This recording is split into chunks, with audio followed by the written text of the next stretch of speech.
Hi everyone, welcome to Solve Pages YouTube channel. Today we can see how to import the data from Excel to SQL Server. So I have an Excel file which is having the data. I'm having all this data. So I want to import this data to SQL Server table. So what I have to do is select any one of the database. Just go to the tasks, import data.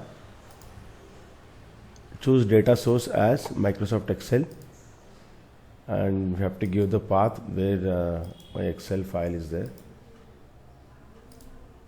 If you click on next, you need OLEDB 12.0 drivers. So what you can do is select the lower version of Excel and click on next. External table is not the expected format. What you can do is, in this case, go to the Excel, save this as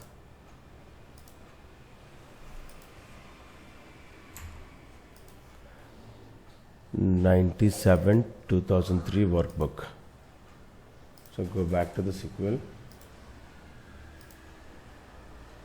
select the path, employee 1, click on next. So destination, choose destination as SQL Server native client. Authentication, leave this as Windows authentication.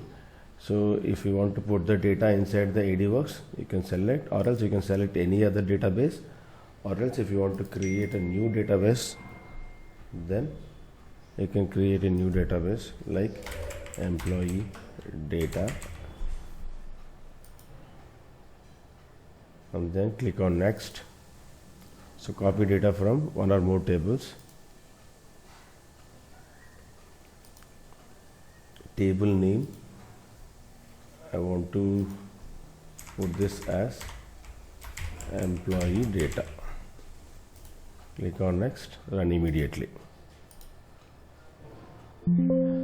That's it, 296 rows transferred.